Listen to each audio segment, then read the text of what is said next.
You want to know what the biggest piece of bullshit in this anime is? The idea that glasses will make you the sexiest person in the room no matter what you look like.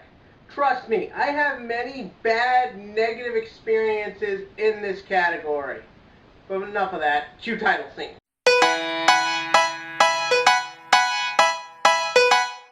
Log Horizon is a 2013 and 2014 anime that is of the science fiction genre and features people being trapped in a video game world. No, not that one!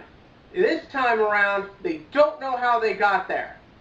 No, not that one! But basically, we won't go through that joke again. But essentially, this series follows these kids, and they're actually adults this time, which was sort of a welcome change. And they just wake up one day and they're in this video game called Elder Tale. There's no mentioning of any, in the future, or there's no attempts at, virtual real-world philosophy bullshit. They just wake up and you just sort of follow them as they kind of have to develop a society. Now, many people have compared this show to Sword Art Online. First up, yes, it is very strange that Log Horizon came out almost right after Sword Art ended. I don't know if that was intentional or if the two were probably in production at the same time and one just came out later than the other, but it is a fair comparison to make, as obviously there are many similarities. Being stuck in the computer world, it is a video game world, and showing how the mechanics of it work. And because of this, it's created this sort of debate amongst the anime community of people saying, oh, you just like Log Horizon because you don't like Sword Art, or stuff like that.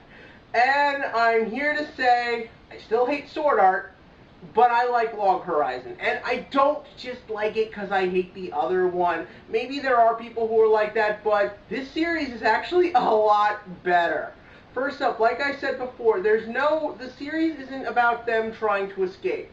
The series is actually about just sort of, they don't know what to do. They're stuck here. They don't know how they got there. They don't know how to get back.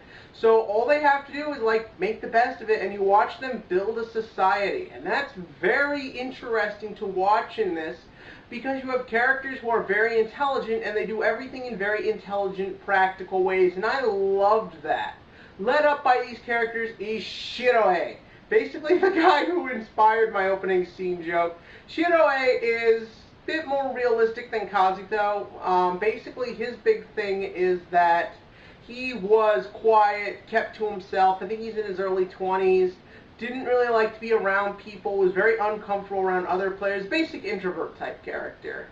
But the idea is once he gets stuck here, he begins to realize, I have to do more, and the first thing I have to do is get people on my side. So we meet, generic best friend guy who doesn't really get any focus, and everyone's favorite character from this show, Akatsuki, the very short ninja girl who, if you think they constantly make fun of the fact that she is short, you are damn right. We'll get to that in a minute.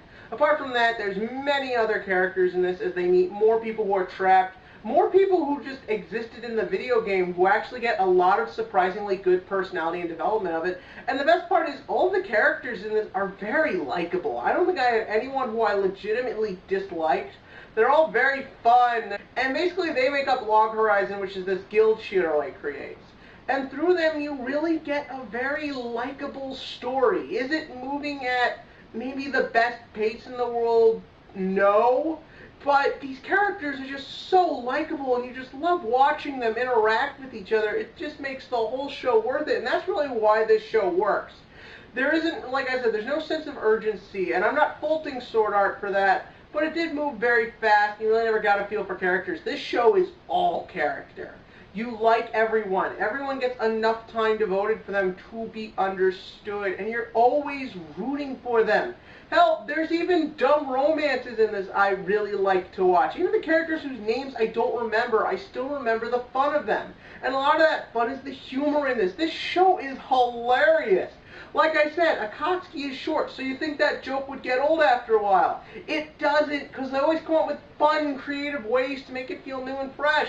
Same with the other characters. The best friend, whose name keeps escaping me, has this fun joke where he's kind of a perv. The twins have a lot of good spats between the two of them. The cat head guy is great. There's just all these characters, and they're all so fun and enjoyable. And when there is action, it's pretty cool. Shinoe is like this genius strategist type character, kind of like Reiji over in Arc 5. And he's actually they actually show you him being intelligent. He explains everything, it keeps you on board. You have him basically leading the commands, using like support spells and other video game mechanics. We have the others doing the actual action. And at first I thought this could get boring, like going back and forth so much, like cutting from the action, but it's integrated so well with just a lot of speed, a lot of fast dialogue, a lot of logical things going on for a change. And it is just so fun to watch. It's just such an enjoyable series. Now, are there problems? Yes. First up, the show's length. Where Sword Art, again, moved very fast and maybe a little too fast, this is a slow burn. Even though it's good because the characters are likable, it does go on a bit. It's a 50-episode anime, and it's still not even finished yet. There's probably going to be another season. Pray to God that does bring it to a close, because by that point, 75 episodes is a long haul, especially nowadays where most are just 13 or 20. So that can get kind of old. The action, though it is cool, does get, it's not anything spectacular. And also, I'm not going to lie, some of the dialogue scenes do drown out. Like, there's a lot of, political babble about building the society. That's interesting for a while, but I think it definitely got overused. And again, I just can't stress this enough. We still don't know what's going on here. We still don't actually know who caused all this, what created all this. And unfortunately, a lot of the hints they're giving to what's going on, especially towards the end of the season, it does make it feel really drown out and convoluted, and I'm afraid it might pull a Madoka Magica and just go full on stupid for the big reveal. But I'm not judging it based on what might happen. I'm judging it based on what has happened. And keeping everything into account, I will say Log Horizon is an 8 out of 10 on the action scale, sci-fi scale, whatever. It's just a fun, enjoyable series. Check it out. Again, it's a little long and it does drag at certain points. But other than that, I really enjoyed this series. But what did you think? In the comment section below, give me your thoughts on Log Horizon. Everything you liked, everything you didn't like. And as always, click to like and click to subscribe, because when Season 3 is here, so will I!